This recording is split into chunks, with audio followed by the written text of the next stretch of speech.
Good evening, good evening, good evening. This is the day the Lord has made. We will rejoice and be glad in it. Another day's journey, and so glad about and so grateful that you have joined us for another Real Talk with Pastor Waller. And I am grateful because I've got a friend, a brother, and a servant of the system and of our community here. But let me say this, how grateful I am for those of you that came out this past week as we were in revival in Willow Grove at Crestmont. The Lord blessed, and I appreciate you. You know, during Holy Week, we were out every night. And then, of course, the first 2 days of this week, we had Sabbath at the church because of how much work we did during Holy Week. And then Wednesday and Thursday for you to come out and be supportive. I'm grateful. And we're looking forward to tomorrow morning because we're back in it. And so we continue to pray for our community and continue to have these conversations. Why? Because I want you to know what's going on, and I want you to know more about the leaders in our community, but also how things work. You know, it's so interesting. The scriptures talk about that we perish for lack of knowledge. And so often, as it relates to the political machinery of our country, many of us don't know who does what positions do and make what decisions. And of course, with this larger national debacle right now, the waters are muddy between the legislative and the judicial and the executive branches.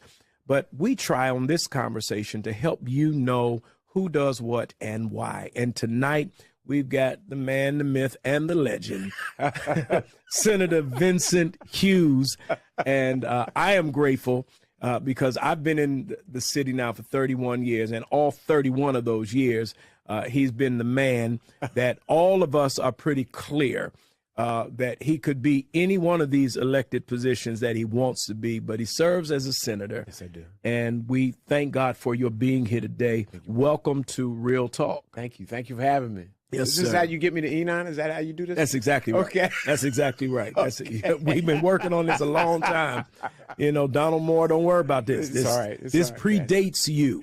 And so, anyhow, would you tell us, Senator, tell us a little bit about who Senator Hughes is and what that means. What does a senator do? Who are you? How long have you been it? And where are you sitting now in this machine? Well, I serve, Pastor, and thank you for this opportunity. All right. Always hanging out with you is good stuff. Okay. Always hanging out with you is good stuff. I serve in the Senate. I am the Democratic chair of the Senate Appropriations Committee. Okay. And the way Pennsylvania government is structured, you have a governor, you have the legislature, the Appropriations Committee in both the House and the Senate are a little bit elevated because of the responsibilities of managing and investigating and making decisions around the state budget, right? And the state budget is a ballpark about $49 or $50 billion of just state spending. Okay. That does not factor in all of the other dollars that come in to the Commonwealth of Pennsylvania. And for example, we get almost $51 or $52 billion of federal money that comes to Pennsylvania. And so the way the structure is my job along with my team to kind of look after that, pay attention to it. When it's time to deal with the state budget, make sure things are not forgotten, make sure things are advanced, Okay. and kind of look out for it. And the way we have crafted it, and I think you know this, is make sure that it is a very transparent and very open and accessible to the people so that they know, right? We perish for lack of knowledge. You said it, okay? My job is to, in many respects, is to manage all of that. But also to make sure it's to demystify this to the people, okay? So that they don't think there's something over there. These are your tax dollars. Right. All right? They are what makes this all come together. And you have a right to understand it. And as you know, the dollars are usually the thing that's kept hidden from our people. Right. Okay. From Right. all people, but especially our community. Yeah. All right. So I'm in there with that responsibility to manage it, but also to make sure that people understand what it is that's happening and also to reflect their interests in terms of trying to make progress. Okay. And so you are the chair of the Senate Appropriations On the Committee. Democratic side, yeah. On the Democratic side. Yeah. So that means you make final decisions on where, is that you make decisions on where the money goes, or you just make sure that what decisions were made, that they're actually followed out? We're blessed to have a little extra influence. Okay. All right. A little extra. Extra. Okay. All right. And it's and it really only relates to the access to the information, and the trust by my colleagues, okay, to put me in a position. So just give you an example of the 21 or so standing committees in the Pennsylvania Senate, okay? All but one are appointed by the leader, right? Either the Democratic leader or the Republican leader, the chairman of those committees. Only the appropriations chairmanship is elected by the other rank and file members. Okay. Got you. So it is a trust that my colleagues provide in me, right, to hold this responsibilities, because because dealing so intensely with the resources of the Commonwealth of Pennsylvania, you want to make sure that the members have confidence, and we've been blessed for that for over a decade now. Thank you for that. So can you help us understand that, because you're in there and we now have all of these threats of pulling federal dollars back. What does that really look like? We hear that anything that has sort of a DEI tag on it, then the president wants to defund it or take it away. What is that real struggle? What is that's happening? So you can break it down by categories. Okay. All right. And you've stood with me in several of these conversations, all right? Like, so example, Social Security, okay, all right? Essentially, Pennsylvania beneficiaries of Social Security is about 2.9 million people in Pennsylvania who get Social Security checks, okay? Okay. Of course, over the year. About $60 billion, right, go to Pennsylvania citizens over the year. That's but in addition to the money, it's also a lot of personal data that goes into applying for Social Security. Right. But also remember, Social Security money, those checks, that's your money that you put into the system. That's not somebody else's money. Right. That's your account that was established by you, your first job, whatever that first job was. Right. Okay. That's right. That's right. You started, you thought you was going to get $100. Yeah. Okay. Right. At the end of the week, and you got 75. You got 75, and right. you're like, whoa, Mom, Dad, what happened? Okay. A piece of that went into Social Security for this very moment at the point of retirement, so that there would be dollars available for a person to live off of. Most folks don't have any retirement money. Most folks don't have a pension system. Most folks don't have a 401k. Most folks don't have anything put aside except for what they put into their Social Security, right?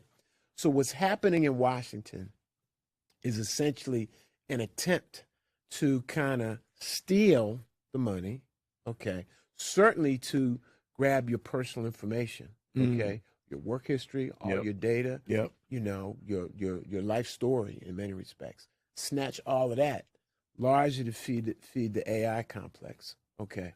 Because that thrives off of data. That's right. All right. And to intercept that cash flow nationally, Social Security system pays out about $1.6 trillion every year to its 73 million recipients. Okay. Some of the finance guys have always wanted to get a piece of that. That's a lot of money. Yeah. Okay. Yeah. So they want to kind of like be an interceptor of that cash. Okay. And get a piece of that. Not necessary. Social Security's never missed a payment in 90 years. Right. Okay. One of the most reliable things that you can access in terms of government service. So what's happening with Social Security is essentially an attempt, number one, steal the data. Okay.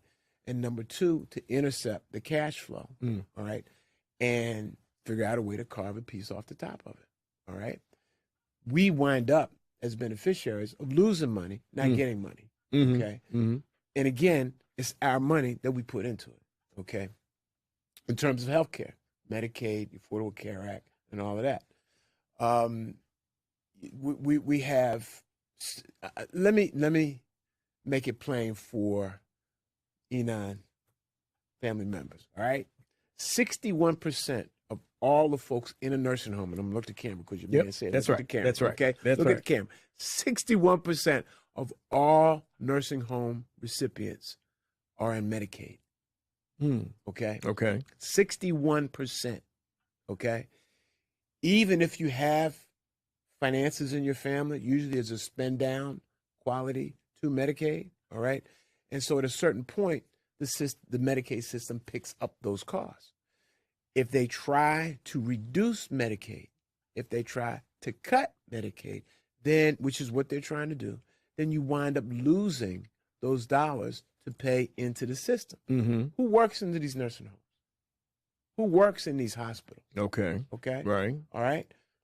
Members of Enon, members in our community. Right. Okay. Already not getting the appropriate wages that they need to get for sustaining their own selves. Right. So now there's an attempt to reduce that, the Affordable Care Act. All right. Affordable Care Act, they're trying to reduce and cut and eliminate the Affordable Care Act. I think it's because, I'm going to be straight up with it, I think Trump always had a problem with a black man named Barack Obama making that happen. Right. Okay. I think there's a little envy that's Mm-hmm. going on there. Okay. So he's always wanted to go after the Affordable Care Act. He's going to try to get it done. Well, you eliminate the Affordable Care Act. It is the coverage that's provided. About 900 and some odd thousand people in Pennsylvania get coverage through the Affordable Care Act, okay, and the Medicaid expansion. But you eliminate the protections that were fundamental when we reformed the healthcare system back in 2010. Lifetime coverage, all right? No limits on lifetime coverage, okay? The old system, if you remember your healthcare bill, okay, the old system used to be, well, you only got $1 million left for the rest of your life in terms of insurance coverage, Right. okay? Well, Affordable Care Act ended all of that. Coverage for children up to 26 years of age on their parents' plan, okay? That was the Affordable Care Act. They're trying to eliminate all of that. And so what we see is all of this work that was established through a lot of efforts of our parents, our grandparents, through the civil rights movement, and all of that, this team, this group are trying to snatch all of that and take and just eliminate all of those things. Okay. What our reality is at the state level is that we don't have the financial capacity to absorb all of these hits. Okay. It just does not exist at the state level. We have to have a balanced budget at the state level. Right. We don't have the financial capacity to take all of these hits. Only the federal government can really stand for this. All right. So we lose that, the people lose. Your members lose. Our constituents lose. Our friends lose in all of this. So let me ask, is there a math equation connected to Social Security? Because we often hear people saying, well, Social Security is going to run out. And was there some, I used to hear, and maybe I was hearing wrong, that it took 17 workers to one recipient to make the Social Security math balance out, meaning you need 17 people who are actually still working and paying into Social Security to then enable the one person to get Social Security. Is there some kind of math like that? Here's the problem with how Social Security is financed. Okay. Remember, it's your money that's going in. That's right. Okay. Any income above about $170,000 a year. Okay. Okay. Anything above that, that person does not pay into the Social Security system. Okay. So Elon Musk. Yeah. Okay. All right. Jeff Bezos. Right. Okay. They only pay into the Social Security system up to $170,000 Okay. a year. Yep. Anything above that, they don't contribute. Okay. So Right. that is the real crime of the system. Okay. Mm-hmm. If you were to say, let's take that up to, which I think Vice President Harris was talking about, take that number from 170, maybe up to 300,000, 400,000. Yeah. Okay. All right. And you add into that. That helps make the Social Security system more financially secure. Okay. But I can assure you, there's no running out. There's no run that's happening on the Social Security system. It's not going to go bankrupt in your lifetime or my lifetime. Okay? Got you. The politics of it are such that adjustments will be made on the side. Okay. The most important adjustment that can be made is getting folks who have trillions and billions of dollars to pay in. That's the real trick. Yeah. Remember, okay? Over 170,000. Elon Musk makes $170,000 in the first, when you introduce yourself on this program right here. He made that. He did that. Right. That was his. Got you. Understood. Okay. So let me ask this question about you. You're in control also of the dollars. You know, my heart sits around public education. Yes. We often hear about the fair funding formula. I have had the governor here. We talked about that. Can you, from your perspective, explain to those of us here in Philadelphia what is the role of state funding in public education to balance out? You know, we use this example. If you are on City Line Avenue and you're right at Lancaster at the light, you go left to Overbrook or you go right to Lower Merion. And the disparity with which we're spending money for children is vast. What role does the state play in making that even? We could do a good hour on this particular issue because you had something very important. Right. All right. Right. Let me make it more plain. Okay. For Elon members here. All right. And I did this. Okay. Me and Reverend Gregory Holston. Okay. Did this. We stood on the steps of Overbrook High School. You want to do a basketball analogy? Okay. The house that Will Chamberlain built. Right. Some consider him the GOAT. Okay. That's right. All right. Some. I put him on that list. I got you. Okay. He's on for me. I got you. He's on that list. Okay. My cousin was his point guard. Okay. Fletch. Very good. All right. Okay. All right. Okay. There you go. We walked to Lower Merion High School. From there. From over. Okay. 4.8 miles. Yep. Okay. The house that Kobe Bryant built. Right. Okay. Right. Some would consider Kobe Mm-hmm. one of the GOATs. Okay. All right. They're spending in Lower Merion about $10,000 to $15,000 more per child than Okay. they're spending in Overbrook. Okay. Okay. You process that. Mm-hmm. Average school size, let's say 400 students. Okay. Mhm. That's an extra $3 to $4 million in that school building.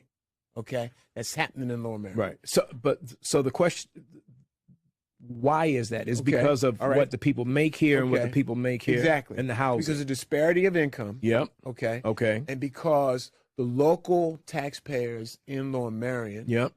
have a greater capacity to fill the need Okay. as opposed to what we have in Philadelphia. Okay. And so the state Yep. is supposed to be the equalizer. Right. Okay. Right. All right.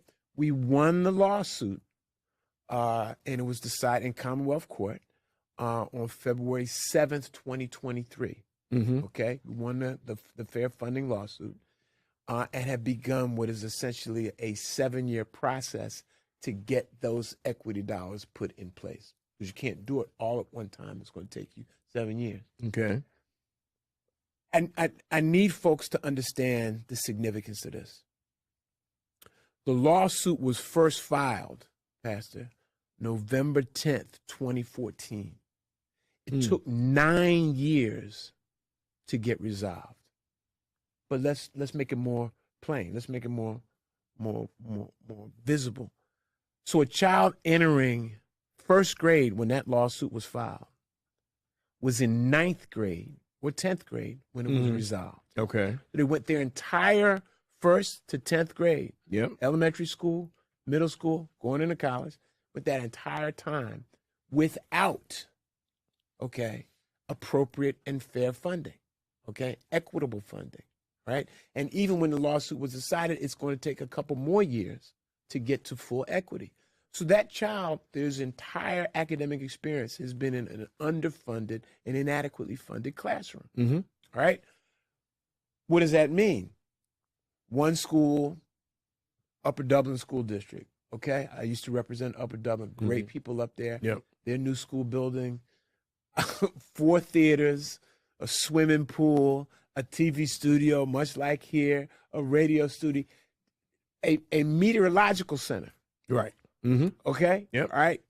9 flat screen, 40-inch flat screen TVs monitoring weather, lightning strikes for 300. Right. Left there, went to Overbrook. This was 2016. I'll never forget this. The biology room had no running water. The textbook was printed in 1998. All right. Those are the discrepancies that exist. And so the state's job is to get to the equity. Right. Now what's happening in Washington, right, is that they're talking about cutting the Department of Education and the funding that's therein. So Pennsylvania gets about $1.6 billion a year from the U.S. Department of Education. All right, for K to 12. All right. You cut those dollars and you're trying to make it up at the state level, there's really no gain. All right. Because if you make it up, if you're adding to get to equity at the state level, but you're losing dollars at the federal level, where's the gain? Where's the plus? All right. So this is why we cannot sit on the sideline on these conversations. And education has been a fundamental issue to keeping our community down for centuries. Absolutely. All right, for centuries. So what are the numbers? So how much does Philadelphia spend per student versus Lower Merion spend per student? Or would you know those numbers? It's about, and these are going to be ballpark numbers because they get adjusted over time. So it's sort of like 15, 16, 17,000 versus 31, 32, 33,000. Wow. Okay. And Philadelphia's discrepancy is not the worst in the Commonwealth of Pennsylvania. There's rural school districts who are worse. Shamokin is the poorest. Yeah. And it's worse. And you help me understand why those folks make the political decisions they make. Right. Right. I mean, healthcare. Let me go back. So you got me on the thing here now. Enon members, he is your pastor. He got me on this, okay? All right. Rural hospitals. Go to Medicare. Go to Medicaid. Yeah. Rural hospitals. All right. 25 of Pennsylvania's 40 rural counties. In 25 of those counties, the rural hospital is the #1 healthcare provider, and it's the #1 employer. All right. The payer for that rural hospital is Medicaid. At what level? 95%. So 95% of the income for that rural hospital comes from Medicaid, and their elected officials want to vote to cut Medicaid. My mama told me, now my mother's from South Philadelphia, old school, okay? You met Mom, all right? Still Absolutely. grinding, Right. Still grinding, Right. okay? She said, you never cut off your nose to spite your face. These folks out there obviously never listened to my mother. Maybe they should, okay? So this is the quandary that we're in, Pastor, in terms of trying to manage how we deal with these matters, all right? Because they are life and death. Yeah. I mean, these are consequential issues across the board. So thank you for that. And thank you for laying out, this has been a whole conversation of you laying out the issues. And I appreciate that. This is not a candidate. So he's not up for election. He's not here. He's here like we had Kim Lloyd. He's here like we've had other persons who are serving the community. And I want you to know who they are and what they're doing. Can you help us understand? You asked me about Shirley Ralph. When you gonna ask me about my wife? Wait, I know you're gonna ask me about it at some point. All right. Well, inquiring minds want to know how y'all make that work, and that's a whole nother discussion. That's fine. We can do that. That's a whole nother discussion.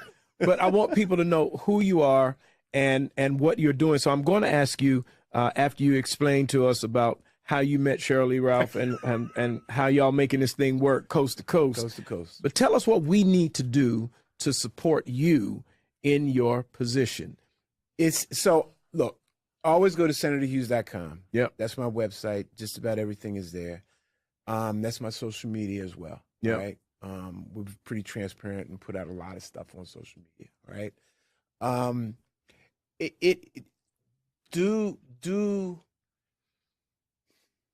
This is Enon. This is Enon. All right. The members here, Enon, get it. Okay. They have a great leader, had great leadership team. The folks here at Enon get it. You've brought in, Pastor, many of the great thinkers of our time to speak to your congregation. Mm-hmm. Okay. It is as frustrating as 2024 was. Okay. All right. From an electoral perspective, Mm-hmm. the damage that's being discussed right now and being implemented right now, largely in Washington, D.C., requires, I think, everyone to step up, everyone to get engaged, to whatever battle they choose to involve themselves in, to engage in that battle and win it at whatever level. Okay. Mm-hmm. It could be in a mass situation. All right. It could be in a small situation. And we've had victories. All right. We don't need to suffer this thing that we're not victorious. There's a sermon somewhere around here, but I'm gonna let you handle that. Okay. All right. I'm just a trustee at Mount Carmel. Gotcha. Okay. All right. Yep. But we can win and have been winning on countless issues. We did a thing with Solomon a few weeks ago where we Solomon Jones, yep. where we did we supported Solomon's effort to buy black. Mm-hmm. Hakeem's Mm-hmm. bookstore in West Philadelphia. Yep. Okay. The line was out the door. Bought out sister's entire everything. Yep. Okay. All right. Put our foot down there. You know about the effort with Target. Okay. Mm-hmm. Jamal Bryant. Mm-hmm. Okay. All right. Had an impact there. When we've raised these issues about the defunding of the Fair Housing Office in Washington, we went to court. We supported those going to court. We called them out, supported those going to court. Those organizations wound up getting their funding. All right. So getting active can lead to victory. Vice President said it. If we fight, we can win. Mm-hmm. Okay. But we can't sit on the sidelines. And I know there's this conversation about, well, I did all of that, and the other folks didn't show up. Right. Okay. Right. And we're going to let them have that. I understand that, and I certainly appreciate the frustration about other folks not showing up. But I know the damage that's being done right now, right in front of our eyes. Yeah. Okay. They eliminated, so President Biden, okay, created essentially, and I'm going to make it layman's language, created a office created a database for rogue police officers, okay? You know the deal. Right. Police officer get crazy, okay? Yep. Knock some heads illegally, all right? And wound up getting fired from this municipality. Mm-hmm. Go get a job somewhere else. So there's a frustration about that. So there's a national database created, all right, by Joe Biden, President Biden, Vice President Harris. Trump comes in, eliminates that, okay? So now, the consent decrees on police departments, okay, which were the federal government Department of Justice's way to kind of monitor and put police departments in check, okay? All of those have been eliminated all over the country, okay? In Ohio, in Pennsylvania, in New York, all over the country, they've all been eliminated. So now that allows rogue police departments, okay, to go and be rogue, okay, with no oversight. We have got to stay engaged, all right? we cannot give up on all of the victories, right, that have been won by our parents, our grandparents who were involved in the struggle. We cannot give up on that, right? Thank you for that. This is Senator Vincent Hughes. He's been serving. How long have you been in the Senate? I've been in the Senate since November 21st, 1994. Wow. And So 7 years in the House of Representatives. Got you. So we mirror. I got here in 94. I've been pastor of Enon since 94, and you've been in Senate since 94. Right. So we've been doing this thing for over 30 years together, and I thank God for that. Is there anything I didn't ask you that you think the people who are watching us need to know about you or need to hear from you as we get ready to spend some time praying for you and praying for our community? But is there anything I didn't ask that you want to make sure we get out? The stuff you didn't ask is the stuff you want to know about the family. But that's for another conversation. That's another 30 minutes. Okay? All right, that's another. And I'll be glad to do that. Okay. Yep. Except the only thing I would come out of that, the tantalizing stuff about bicoastal and all of that and how that works, all that. That's not it. Mm-hmm. We got counseling before we got married. We got counseling before 3 months into our dating experience. Wow. We knew that there was going to be something significant about our relationship. Yep. Okay. We immediately went into counseling. Okay. Wow. Because previous relationships had not been successful. Yep. We knew there was something special about one another, Cheryl and I. Mm-hmm. We knew there was something special about what we were creating. Okay. And we wanted to get our best selves thought about, mm-hmm. worked on, and prepared for. That, okay, is more important than what I would advise. I would not advise the living apart. That works for us, okay? That's just us. Okay? Gotcha. Yeah. I would advise living together, living apart, no matter what. If you see something that you want to be involved, someone you want to be involved with, you want to create a lifetime with, do that, not when it gets bad, afterwards. Yeah. But in preparation going forward. Vincent Hughes. I almost need to take out and give you a tithe. That was preaching today. I mean, there it is. It is. The wedding. Yep. You do everything else before you go in. Mm-hmm. And well, you know this, and the pastor will say, well, you want me to marry you, you know we got to talk a little bit before that. That's right. That's exactly right. Okay. Yeah. And sometimes those are 5-hour conversations. Mm-hmm. Far too often, they're 5-minute conversations. That's right. That's exactly right. Okay. Yeah. So if we can do everything else to prepare for what should be a lifetime union, okay, why not make that kind of investment in counseling that can help you make sure you're getting all your stuff out and receiving all your stuff? There it is. Relationships are blessings, Pastor. Yeah. Relationships are blessings. That's right. You got to treat them like one. Now, all you need to do is learn how to do that last 5 minutes of the sermon. Ooh, louder. Keep me in the trustee room. Keep me in the trustee room. That was it. Listen, this is Senator Vincent Hughes. He's a brother. He's a friend. And I do want you to know, and I told them at church, the only reason why I came out there on that street was because you were there. Thank you. And I literally was there. Like, if somebody mess with him, it's going to be party time. Yeah. And but we love you, and we appreciate how you have represented us at that level and how you're still back keeping us informed about what's going on. And I hope that you all realize what this is, and us being engaged is not just about voting, but showing up for the conversations, getting informed about what's happening. I know that Senator Hughes at many times has called meetings together for clergy and town halls just to get the information. If we are informed, we can make better decisions. Mm-hmm. So I want to thank you for being here. Thank you for serving. Can I say something about Mount Carmel people? Yes, sir. Mount Carmel people, don't worry, I ain't going nowhere. He's trying to get me.